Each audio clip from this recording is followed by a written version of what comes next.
Nosso entrevistado é o professor Pedro Aguerre, que é da Faculdade de Economia aqui, e também da Escola de Governo, que tem se preocupado aí ao longo dos últimos anos com o ambiente político. Pedro, vem as eleições agora, vem uma discussão de um novo projeto de país e nós temos um clima hoje de ódio e de repressão inédito aí desde os tempos da ditadura. Qual o diagnóstico que você tem dessa situação? Prazer estar aqui, viu, Caro Nassif, nesse projeto. Eu sou docente da FEA, da Faculdade de Administração, da FEA que compõe a Economia, e da Escola de Governo também. Quando aconteceu o impeachment, a Escola de Governo fez um pronunciamento muito veemente de descontentamento, desconformidade, por entender que a legalidade, enfim, processual que teve não estava correspondida por uma legitimidade dos processos e nem a questão da existência de crime, etc. Então, de lá para cá, nós observamos uma mudança de eixo do poder que inclusive, alguns dizem que o fato de ser o vice que assumia era o próprio vice escolhido, mas aí é uma questão de traição, é uma questão de colocar exatamente aquela fala com o Supremo, com tudo, um grande acordo para mudar o eixo de poder e fazer vencer o projeto que estava derrotado nas urnas. De maneira que de lá para cá, desse ponto de vista, não é surpreendente todos os desastres e os péssimos sinais para o futuro do país que nós assistimos, como o aumento dos gastos públicos no primeiro momento, depois essa destruição do orçamento de 2018, a PEC dos gastos, a reforma trabalhista, né? E mais recentemente toda essa questão judiciária que coloca o judiciário como um ator político que presente o tempo inteiro comandando os rumos do país.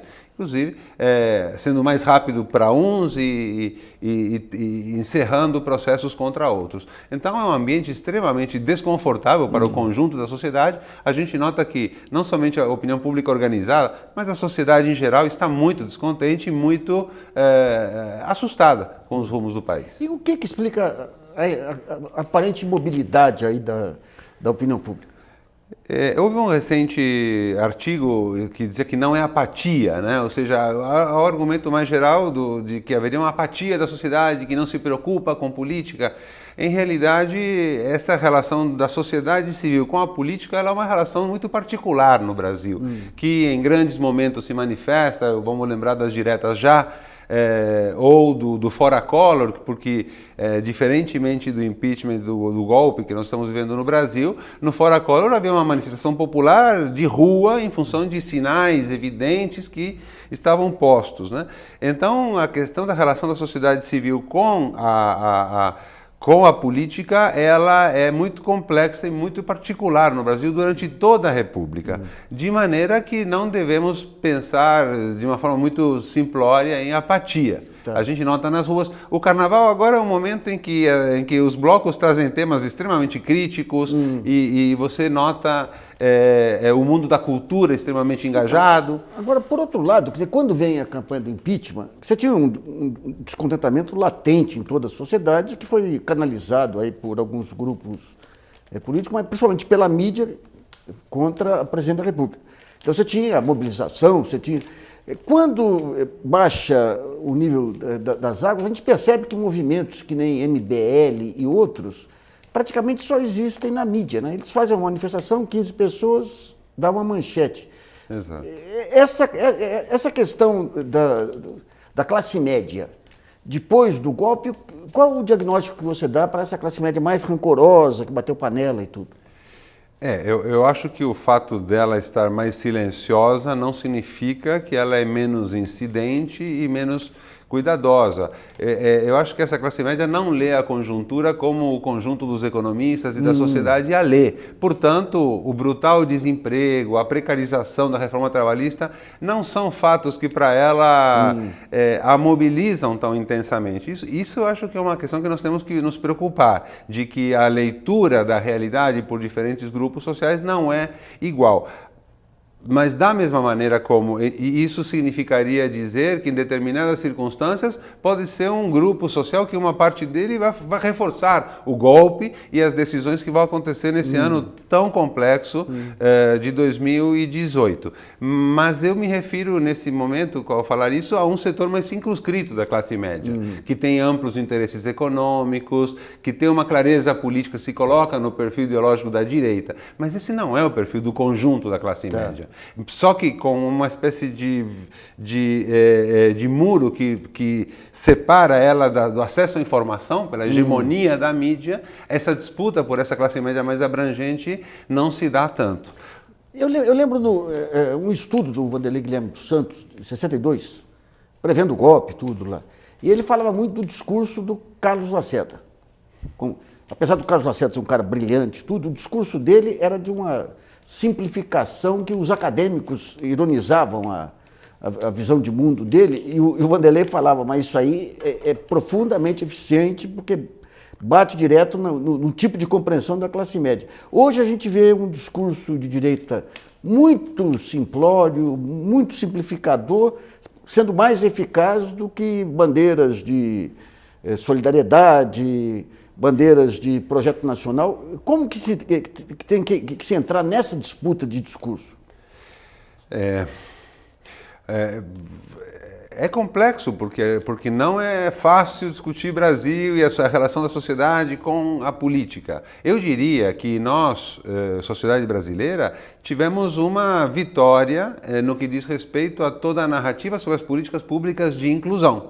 Eu acho que foi uma luta duríssima, que começa dizendo que as pessoas ficavam na rede recebendo o Bolsa Família e que largavam o emprego, aquele famoso... Fala do deputado Jarbas Vasconcelos, creio, que ele falou que o garçom dele abandonou o emprego para ficar no Bolsa Família. Sabe que nós fomos atrás do bar que ele frequentava, não existia o tal garçom. Não existia o bar, né? Era uma fake news, antes de estar classificada. Eu acho que o Brasil, o conjunto da sociedade brasileira ganhou esse debate, mas isso não transpareceu e não se configurou como uma nova dimensão compreensiva, digamos, da onde estávamos e para onde deveríamos rumar. De maneira que eu penso que existe essa clareza de que está havendo uma desconstrução de um projeto de sociedade, há uma clareza disseminada e há uma clareza disseminada de que havia um projeto de desenvolvimento, ainda que não fosse claro nem para setores da esquerda, muitas vezes. Minha família voltou agora do interior de Pernambuco e é muito claro a evolução econômica, de aspirações, de motivação e principalmente de novas gerações que já vêm com um outro perfil.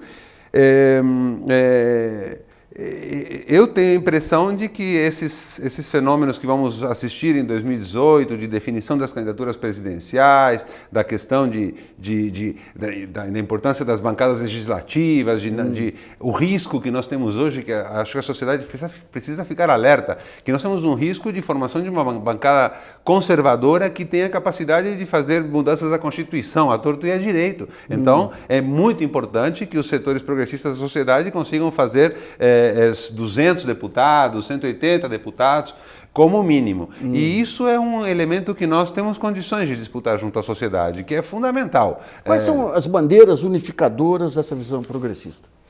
A retomada de um desenvolvimento baseado no desenvolvimento social, eu acho que é uma delas. O desenvolvimento... O aprimoramento da democracia participativa é muito importante, que a gente tenha uma visão de cidadania que opere a partir do nível local, de baixo para cima. Então, a participação, ou seja, colocar nas pessoas a possibilidade de serem mais partícipes do processo político. A bandeira da soberania nacional, ela ecoa aí ou ainda é muito difusa? Enquanto locução, enquanto palavra, enquanto termo, locução não funciona, eu penso. A soberania nacional não funciona. Tanto que a sociedade não se mostra muito interessada e muito sensível à mudança da lei da mineração, dos recursos naturais, ao pré-sal, a própria privatização da Eletrobras é algo que não ecoa junto à sociedade, que é colocada como um fato da vida. o que é absolutamente dramático. Isso aí se deve a quê? A mídia é um dado da realidade. Nossa mídia aí. Os partidos políticos, de uma maneira geral, o PT e outros, tiveram dificuldade em identificar a tempo, digamos, os cenários de disputa política? Não sei, talvez até ao contrário. Tiveram dificuldade de transformar em discurso os feitos e os fatos. Certamente tiveram dificuldade, mas eu assisti com bastante estranheza o candidato agora Alckmin falando que poderia fazer a privatização completa da Petrobras sem temer o impacto negativo junto à população, porque a bandeira da privatização havia surtido um efeito muito ruim nas últimas eleições para os candidatos conservadores. E agora o entreguismo total, ele parece passar batido. Então, são sinais divergentes, são sinais antagônicos, né? Mas agora, eu acho que uma bandeira de revisar alguns atos cometidos por esse grupo e de realmente reforçar que este grupo é um grupo, digamos, de espírito mutatis mutandis, de comportamento mafioso, de articulação de setores na sociedade, é um elemento de disputa muito importante. Agora vamos ver, se elege um presidente que tem essa bandeira. O Congresso você pode ter alguma renovação, mas não deve ser muito... Pode ser radical, mas não em termos de composição de forças. Um judiciário e um Ministério Público que estão completamente alinhados com esse modelo.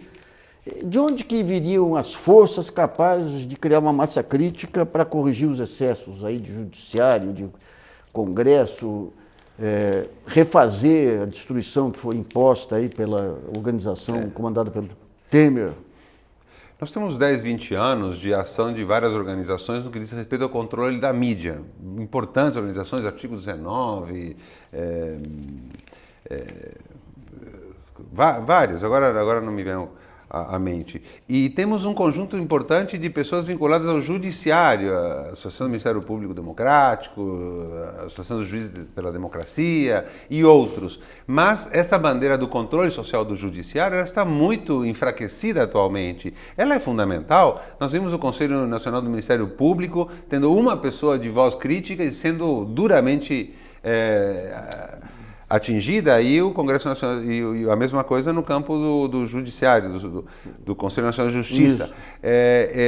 Então, acho que nós temos que voltar aos fundamentos da construção democrática, ou seja, que o Judiciário tenha controle social, tenha transparência. Essa é uma questão. Então, vamos pegar esses órgãos de controle. Você criou aí o CNMP, criou o CNJ, eles acabaram virando uma estrutura burocrática também, com bastante empregos e tudo aí, em muitos casos conflitando com áreas do próprio Ministério Público Federal. Quem que regula o regulador? Justamente. Eles têm função hoje, o Conselho Nacional de Justiça, o CNMP, se fossem fechados hoje, faria diferença? Não, a rigor não. Acho que eles estavam aí para fazer a relação do poder com a sociedade, para ser massa crítica desse poder e, portanto, pressupunham uma representatividade, uma presença externa da sociedade nesses conselhos. Agora, o modelo também foi um modelo que não trazia essa oxigenação. Então, havia o instituto, mas não a representatividade social que garantisse isso. De maneira que esse modelo não está perdido hoje. Mas o professor Fábio Comparato, que é o inspirador da Escola de Governo, ele assinala a possibilidade de uma outra estruturação do sistema de justiça, seguindo outros moldes, que não é a minha especialidade.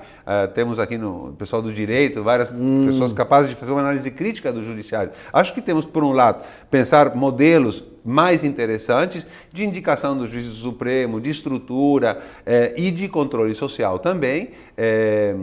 Por exemplo, o modelo da Defensoria Pública de São Paulo tem uma Ouvidoria Geral da Defensoria Pública com um conselho consultivo com presença da sociedade. E há uma luta renhida para que se aceite o primeiro colocado na lista tríplice.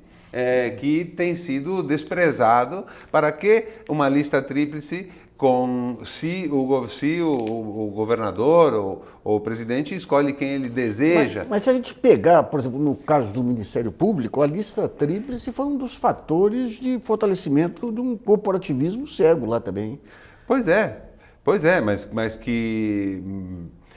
que a questão do respeito à carreira, ele, em última instância, provocaria um corporativismo de um setor, mas mais adiante uma disputa democrática interna. Por exemplo, o Ministério Público de São Paulo tem pessoas extraordinárias em todas as áreas, mas não consegue constituir um grupo e quando chega lá com poucos votos, mas sabendo que não vai ter uma obediência da lista. Então tudo isso desmotiva que a carreira, porque eu acho que é uma visão interna da carreira ser capaz de definir os rumos, é uma visão da Constituição de 88. Em todo caso, muitos institutos da Constituição de 88, que diziam respeito à democracia participativa, aos conselhos de políticas públicas, etc., de alguma forma vivem um esgotamento ou uma fragilização, um desgaste de material e devem ser revisitados. As conferências nacionais, na sua opinião, foi uma experiência exitosa?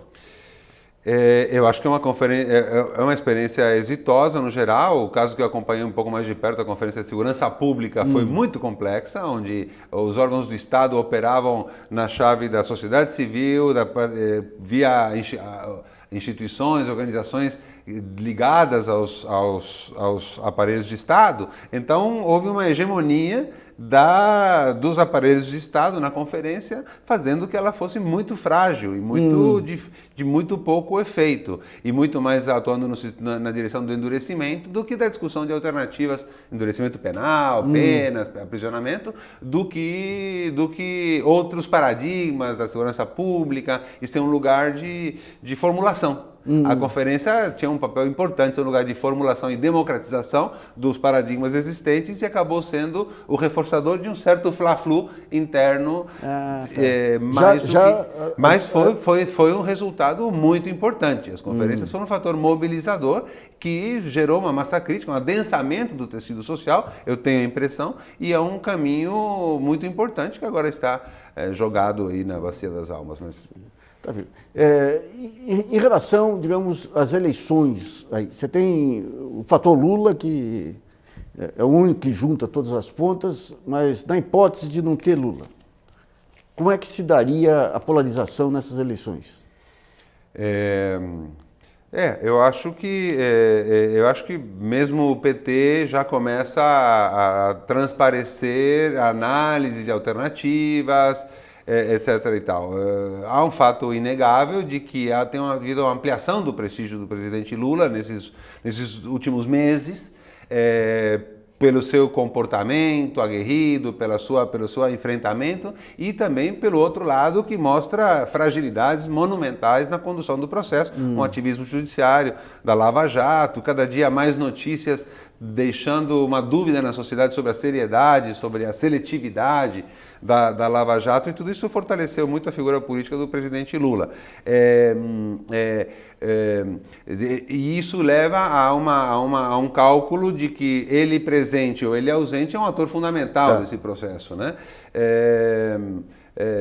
Eu acho que a gente está vivendo uma virada no amadurecimento desses cenários, porque nós vemos hoje a possibilidade de desenvolvimento de um conjunto de candidaturas do chamado segmento progressista, do segmento do centro-direita, PCdoB, PSOL, PT, todos com candidato, PDT, todos com candidato, o que apresenta riscos, mas com um setor conservador, um setor associado ao governo atual golpista, ou outras candidaturas conservadoras legítimas que possam haver, nenhuma, por enquanto, ameaça ser uma candidatura tão forte que dificulte haver um segundo turno competitivo. De maneira que acho que não está dado muito o cenário ainda se as forças progressistas devem se unificar mais ou devem fazer um pacto do segundo turno, né? Ou caminhar pactualmente para o segundo turno. Agora, essa unificação do setor progressista em torno da defesa, do direito de defesa do presidente Lula e do direito de candidatura é um fato importante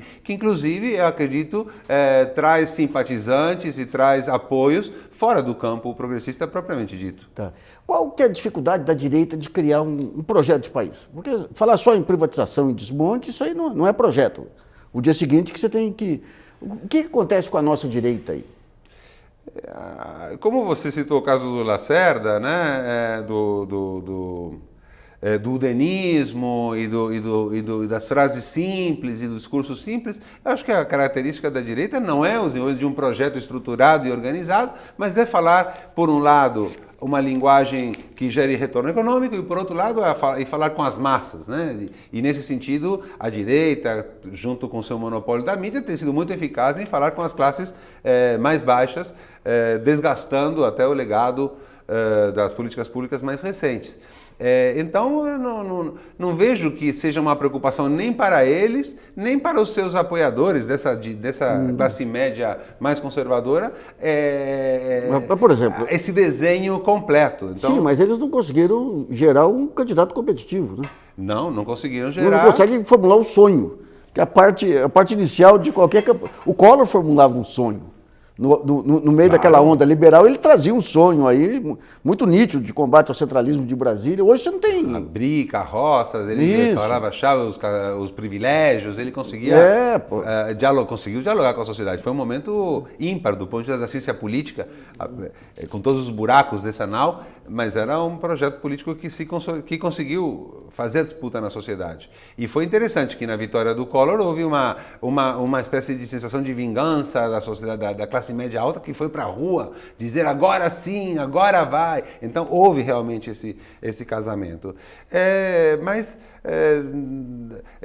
nós estamos vendo os bastidores dessa construção, que ora passa pelo Luciano Huck, ora passa por uma cartola, um coelho saído debaixo da manga, onde há alguns nomes, como Joaquim Barbosa, mas não há esse desenho de um candidato. Vamos pegar aqui as figuras referenciais. A ditadura gerou uma geração aí que conduziu a política, grande parte dos políticos de hoje vieram das diretas aí. Hoje, a mediocrização que a gente vê é em todos os níveis.